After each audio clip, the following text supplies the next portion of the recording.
Assalamualaikum warahmatullahi wabarakatuh. Selamat berjumpa, salam sejahtera untuk kita semua. Gimana kabarnya anak-anakku sekalian kelas 12 MM, 12 TKP dan 12 AK. Semoga kalian dalam keadaan sehat dan tidak kurang satu apapun. Ya. Anak-anak sekalian, materi PPKN kali ini kita coba akan memulai dari bab 1. Nah, hari ini kita pertemuan pertama, yaitu materinya tentang pelanggaran hak dan kewajiban menurut nilai-nilai Pancasila. Baik, untuk pertemuan kali ini kita coba membedah tentang hak, namun sebelumnya kita juga akan coba melihat sejauh mana sih materi yang akan dibahas pada semester 1 ini, ya. Dan pada semester 1 ini kita akan coba membahas bab-bab terkait dengan pembelajaran PPKN yang terdiri dari 4 bab. Tentu kalian sudah siap semua mengikuti pembelajaran ini, dan semoga pembelajaran ini juga memberikan hal-hal yang berarti buat kalian yang selama ini lebih banyak di rumah. Nah, dengan pembelajaran model daring ini, ya mudah-mudahan kita bisa mengambil hikmahnya, bahwa di balik musibah pasti ada hikmah, seperti itu. Kelas 12 MM, 12 TKP, dan 12 AK tentu baru sekarang ketemu saya nih. Ya, karena kalian kelas 10 nggak ketemu, kalian kelas 11 juga nggak ketemu, dan sekarang di kelas 12. Dan saya ditugaskan mengampu untuk kelas 12 ini sambil mengawal kalian sampai dengan selesai pembelajaran di SMK 10 dan sampai kalian lulus nanti. Seperti itu. Baik anak-anakku sekalian, kita mulai, ya. Tentu sudah ikut semua nih ya. Nanti yang belum ikut tolong dicatat. Yang belum ikut kegiatan pembelajaran tolong dicatat absennya, karena nanti juga kan kita ada penugasan. Saya akan coba cek itu semuanya. Nah, untuk semester ganjil ada 4 bab yang akan kita bahas, ya. 4 bab. Yang pertama terkait pelanggaran hak dan pengingkaran kewajiban. Nah, ini bab yang akan kita bahas sekarang. Ya, dan nanti bab 1 ini kita bagi ke 4 pertemuan, bab 2 4 pertemuan, bab 3 4 pertemuan, dan bab 4 pun 4 pertemuan. Pelanggaran hak dan pengingkaran kewajiban ini ada di bab 1. Kemudian perlindungan dan penegakan hukum, ini di bab 2. Kemudian bab 3 pengaruh kemajuan iptek terhadap negara dalam bingkai Bhinneka Tunggal Ika, ini di bab 3. Nanti kita bagi menjadi 4 pertemuan. Kemudian bab 4 perkembangan persatuan dan kesatuan dalam mempertahankan NKRI. Nah, 4 bab ini kita masukkan dalam program pembelajaran dalam semester 1 ini atau semester ganjil. Ya, semester ganjil sampai nanti kalian menghadapi kegiatan penilaian akhir semester. Baik. Nah, materi, kita masuk ke materi yang akan kita bahas ini. Pertama, di bab 1 ini pelanggaran hak dan pengingkaran kewajiban menurut nilai-nilai Pancasila. Apa saja muatannya nanti di sana? Ada 4, kita bagi ke dalam 4 subbab, ya.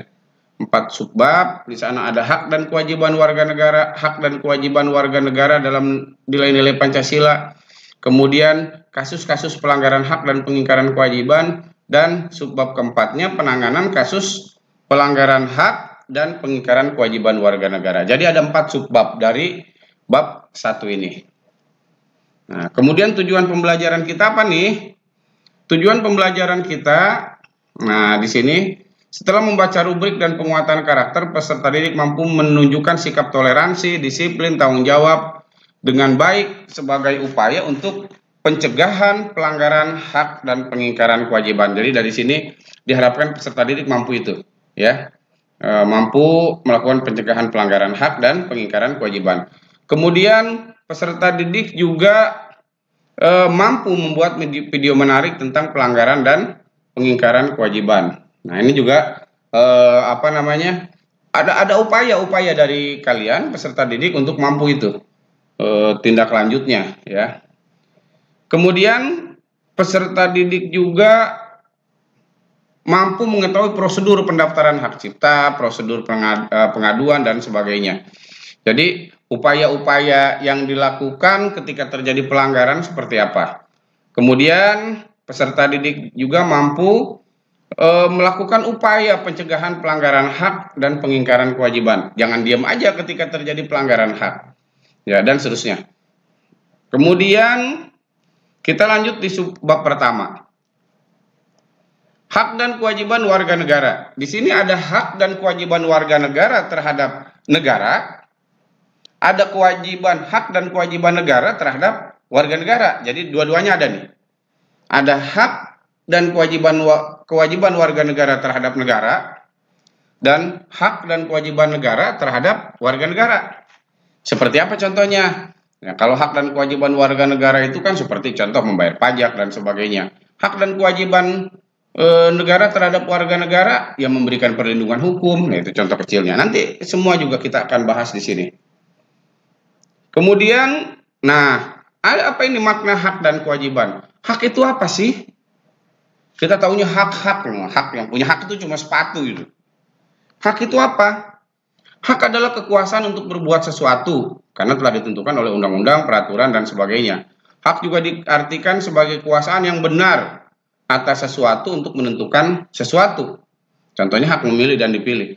Hak adalah kekuasaan untuk berbuat sesuatu.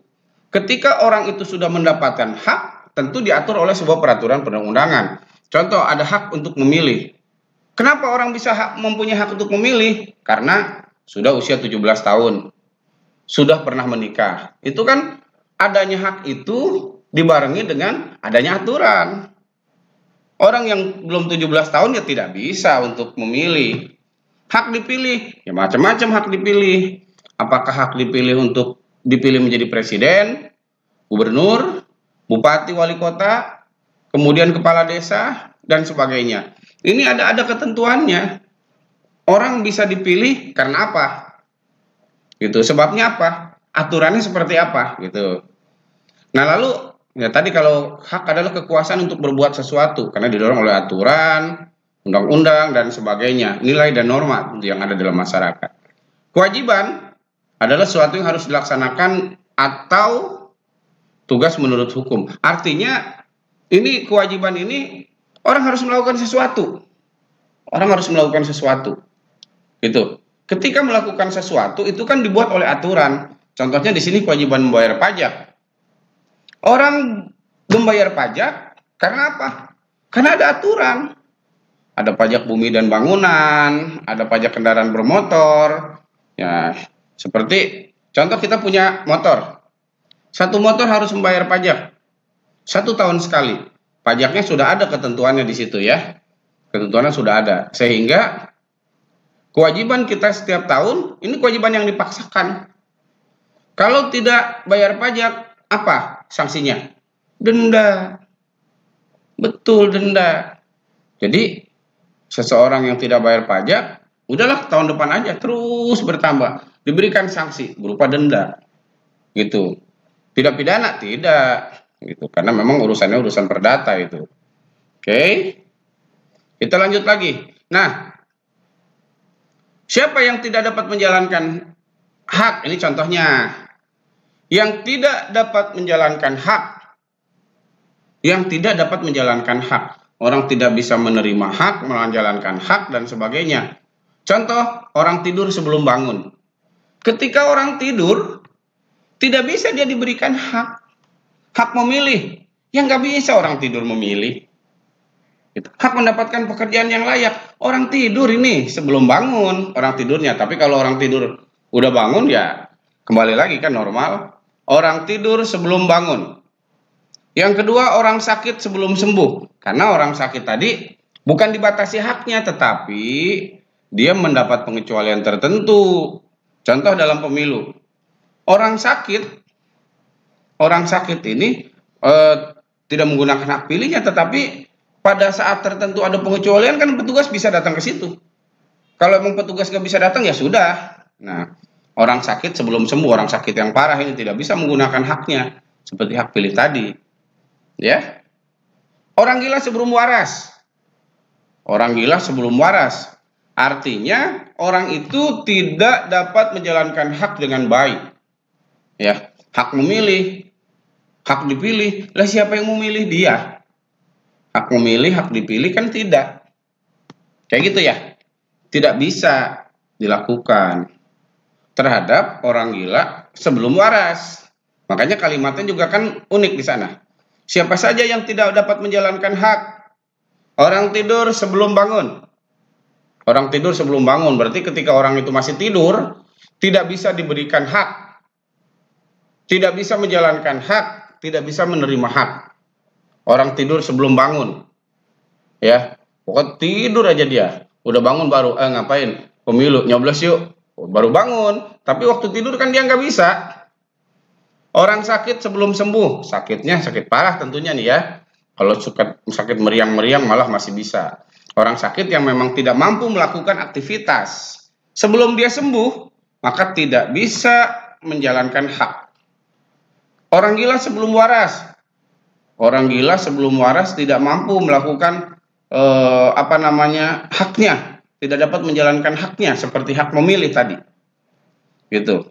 Si Lancu dia enggak enggak mikirin mau pemilu mau enggak enggak mikirin, ya punya hak pilih atau enggak mikirin, mau dipilih atau enggak mikirin.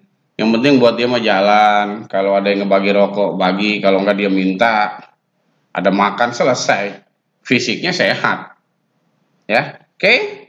Jadi siapa saja yang tidak dapat menjalankan hak, salah satunya ini, silakan kalau ada tambahan dari kalian. Orang apa lagi? Orang miskin sebelum kaya? Wah bukan, itu bukan.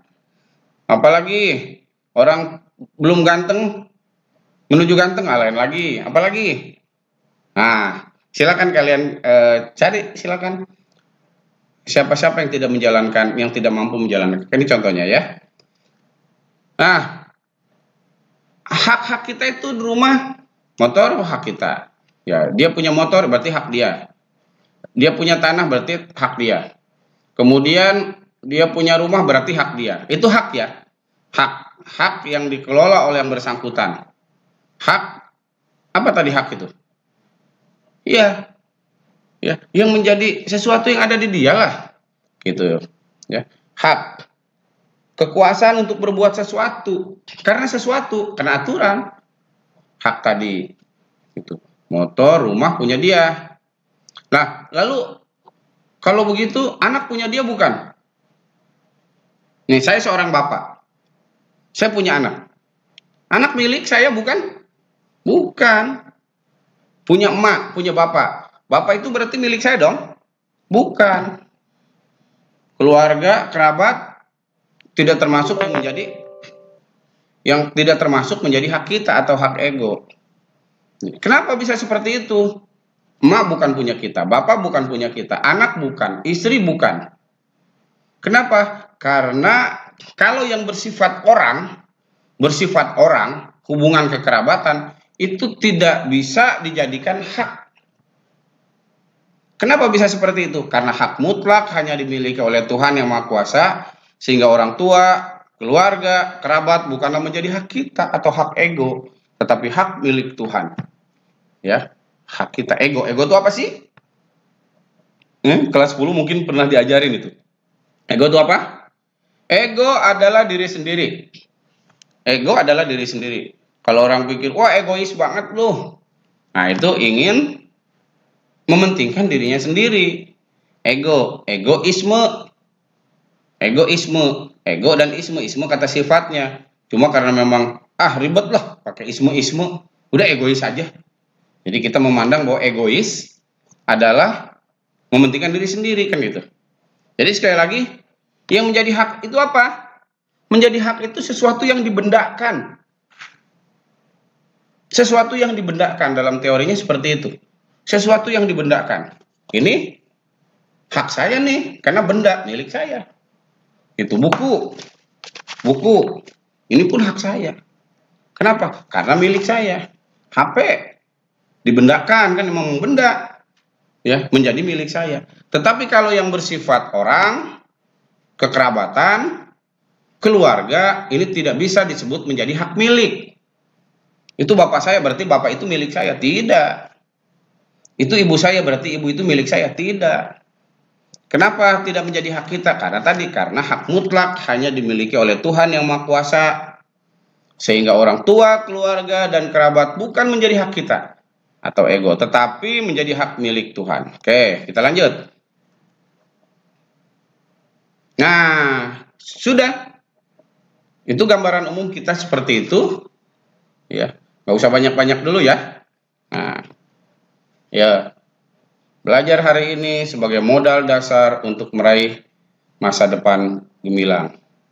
Baik, anak-anakku sekalian, untuk pertemuan pertama kita tidak terlalu lama, dan materi yang saya sajikan ini mudah-mudahan dapat berkenan, dan silakan kalian pelajari. Nanti kita pada pertemuan terakhir, pertemuan keempat, kita akan ada latihan. Ya. Sementara itu dari saya, nanti kalau ada yang ditanyakan apa, silakan bisa kalian japri. Ya. Kemudian pelajari ini materi pembelajaran kita. Nanti pada saat latihan nggak usah tanya-tanya lagi. Seperti itu dari saya, terima kasih. Assalamualaikum warahmatullahi wabarakatuh.